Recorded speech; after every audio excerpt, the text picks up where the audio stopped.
Hey, what's up everyone? Today we're doing a new to comics episode, and I'm starting to wonder when I'm going to be able to get rid of that title because I've been reading a decent amount of comics recently. I'm still a complete fucking noob. I am a dirty casual, but I feel like the farther I go, because I've been reading a lot of first issues, like if you look on the Marvel and DC apps, they have like a lot of free first issues for stuff, and I've like starting to wonder like if I completely read through like an entire series, like I don't want it to be new to comics, I want it to be an actual review, but we'll see.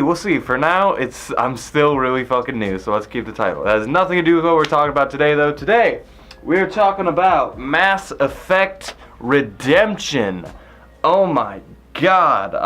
I've been looking at these Mass Effect comics for a minute. This is the omnibus that has the four. I think there might be more out now. Yeah, probably, especially since Andromeda dropped, but it's got these four comics, and I finally got around to reading one of them. I was like 80% way through Redemption, and then for whatever reason I just went somewhere else in the world of entertainment, and now I finally came back to it. So, Mass Effect Redemption. And if you guys know me, I am a big Mass Effect guy. It's one of my favorite franchises. Mass Effect 2 is like my favorite game. So any bits of lore or whatever Mass Effect that I can chew down, I am going to, motherfucker. Anyway, so this first one, Mass Effect Redemption, follows Liara, which they dedicated this entire omnibus to the Redemption cover. It's a pretty fucking sexy cover. Look at that. I don't know how focused that is, but it's a good ass cover. Looking like a boss. The Redemption story follows Liara very shortly after the plot of Mass Effect 1, right after, maybe not like right after, but after the Normandy SR-1 blew up, when the Collectors blew it to hell. This is basically around the time that Cerberus, it's been like a month I think, and Cerberus is trying to find Shepard's body, and I guess there was a lot of stuff. There was a lot of events playing out just to get Shepard's body. I can hear birds chirping outside. Isn't that some background noise? There was a lot of stuff involved. We got Liara chasing the body down. We got Cerberus chasing the body down. Then it turns out the Collectors are also chasing his or her body, and that also leads into the Blue Suns going after the body because they're hired by the Collectors. Very interesting concept here. It feels a little bit kind of forced, like we have all of this surrounding one little tidbit. It really kind of feels forced. Like the Collectors, you know their objective at the end of Mass Effect 2. They're trying to build a human Reaper. They're trying to dissect humans and whatnot. But why do they specifically need Shepard? Like, until, like, sure, he took down, like, he was part of the, I guess it's just whatever. I guess they saw him as a really big threat, or her. Which, that's another thing. I like that these books and the comics can really find a way to keep it, like, open to interpretation, because obviously Shepard can be a guy or a girl, he can be a lot of things. For instance, he could have been a possible romance for Liara, and it's weird, you gotta make Liara react as if she's like a friend or a romance to a man or a woman. Which I didn't, like, I romanced Liara my first playthrough of Mass Effect, and I never got the sense in this novel that she was going after a loved one. Like, I feel like she would have even brought that up if it was If it was, you know, if she's like chasing down Shepard and she'd be like, yeah, I fucking love him or her. Where the fuck is she or her or him? So I felt like that could have been better. Liara as a character was very suspicious in this novel because she seemed, this is a month after Mass Effect 1. Mass Effect is I say this all the time, but it is an amazing series for character progression because every single character, every single member of the Normandy, like, feels like 3 different stages. You feel like there's Mass Effect 1 Liara, there's Mass Effect 2 Liara, and then there's Mass Effect 3 Liara. Mass Effect 1 Liara is very kind of soft-spoken, a little bit shy, you know, but she's intelligent, she can be, she can get shit done. I felt like a lot of her insecurity and all that was because she was talking to Shepard, who she had a crush on. And so it's, like, that could have made sense that, like, oh, she could have been less shy, but in this novel, she's a fucking badass. Which, after, you know, the voice acting for her changed, and her character in Mass Effect 2, and then she became the Shadow Broker. She became a badass, but she didn't become this character. So this character, who should be a Mass Effect 1 Liara, is acting like a Mass Effect 3 Liara, if Mass Effect 3 Liara was, like, really fucking abrasive and destructive. Like, she's supposed to be, like, really smart and cunning and strategical, and there's scenes in this novel where she's like, the bad guys, it has to be, like, held back. Like, it just didn't seem like Liara in this novel at all, which was kind of a shame. And then, by the way, I have not played the Shadow Broker DLC for Mass Effect 2.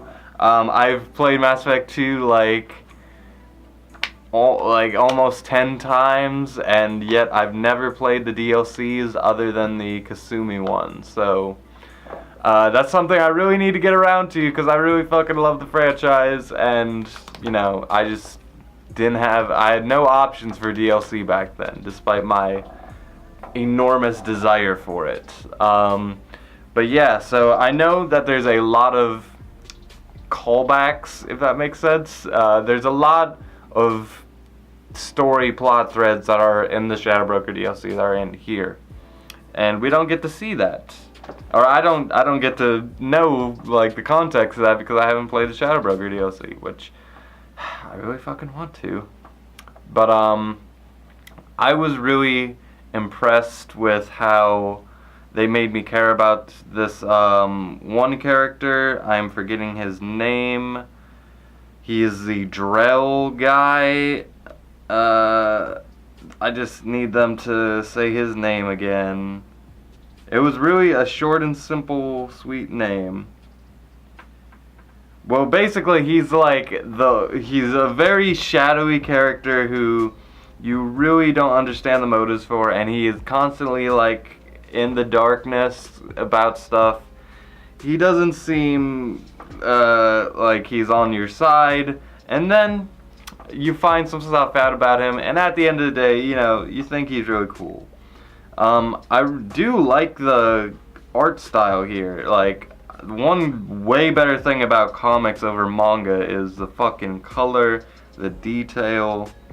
I do think Liara was kind of drawn all over the place a little bit. There's some shots where she looks like, you know, like that. Focus, please. She looks like that, and then there's some where she looks more normal. But overall, you know, these characters are not easy to draw. Mass Effect Paragon Lost can testify. But it really, I did get the sense on some of the more detailed shots that they were definitely trying. One thing is Miranda is she's in this comic, and you start to realize, okay, Liara and Miranda knew each other, and we never heard about that before. She met the Elusive Man elusive, as in illusion, not elusive. Which doesn't make any sense. But the fact that they knew each other, like, it's, you know, it's kind of a cool tidbit.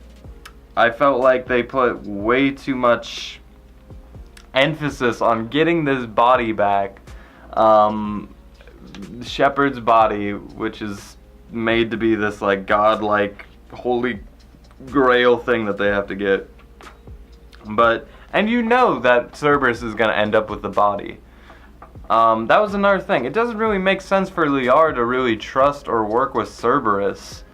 And then, like, in Mass Effect 2, she's like, oh, you're with Cerberus now. Like, bitch, you fucking gave my body to Cerberus.